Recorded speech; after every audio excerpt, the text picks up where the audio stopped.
প্রিয় দর্শক, আসসালামু আলাইকুম। আজকে আমি আপনাদের সামনে নিয়ে আসলাম চুলায় তৈরি পারফেক্ট স্পঞ্জ কেক। আমার মেয়ের চকলেট কেক ভীষণ পছন্দ, তাই ভাবলাম আপনাদের সাথে রেসিপিটা শেয়ার করি। চলুন রেসিপিটি দেখে নেওয়া যাক। প্রথমেই শুকনো উপকরণগুলো চেলে নিব। প্রথমেই নিয়ে নিব হাফ কাপ ময়দা।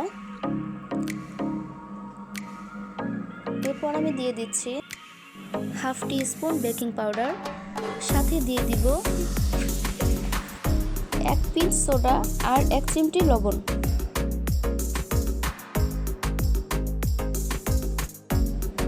এবার ভালোভাবে মিক্স করে নেব। এবার আমি মিক্সিং বোলে দুটো ডিম ভেঙে নিব।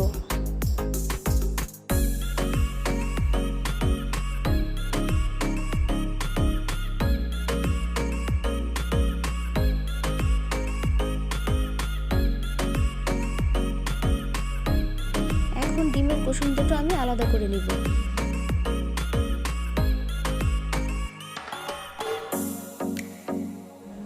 এবার বিটারের সাহায্যে ডিমের সাদা অংশটিকে আমি বিট করে নেব। 1/3 কাপ চিনি আমি ডিমের ফোমের সাথে অল্প অল্প করে অ্যাড করব আর বিটারের সাহায্যে মিক্স করতে থাকব।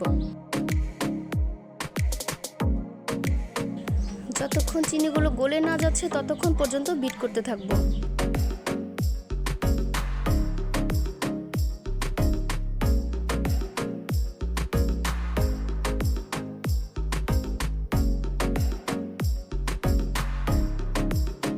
মাঝের মধ্যে স্প্যাচুলারের সাহায্যে নেড়ে নেব।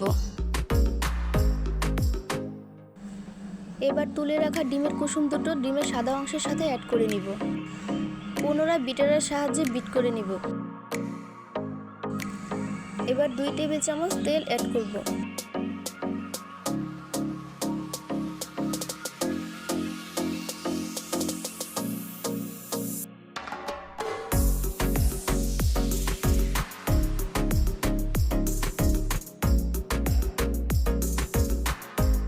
সাথে দিয়ে দিব 1 পিঞ্চ চকলেট ইমালশন।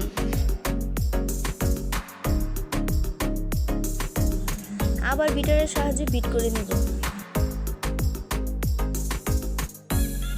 অতিরিক্ত ওভারবিট করা যাবে না, তাহলে কেক চুপসে যেতে পারে। এবার শুকনো উপকরণগুলো চালনির সাহায্যে একটু একটু করে অ্যাড করব আর মিক্স করব।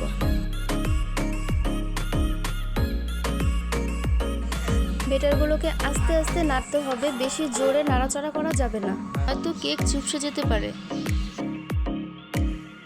এখন আমি 6 ইঞ্চির একটা মোল্ড নিয়ে নিব আর বেটারটুকু ঢেলে নিব। ঢেলে নেওয়ার পর আমি কয়েকবারের জন্য ট্যাপ করে নিচ্ছি যেন ভেতরের বাবলসগুলো বের হয়ে আসে। চুলায় আমি আগে থেকে একটি প্যান প্রিহিট করে রেখেছিলাম। এখন আমি মোল্ডটিকে প্যানের উপর বসিয়ে নিলাম। ঢাকনার ছিদ্রটিকে একটি কাগজের সাহায্যে বন্ধ করে দিই। এখন আমি 20 মিনিটের জন্য অপেক্ষা করব। ফিরে এলাম 20 মিনিট পর। দেখতেই পাচ্ছেন আমার কেকটা কতটা সুন্দর হয়েছে। এখন আমি বেড নাইফের সাহায্যে কেকটিকে আনমোল্ড করে নিব। দেখতেই পাচ্ছেন আমার কেকটা কতটা সফট আর স্পঞ্জি হয়েছে।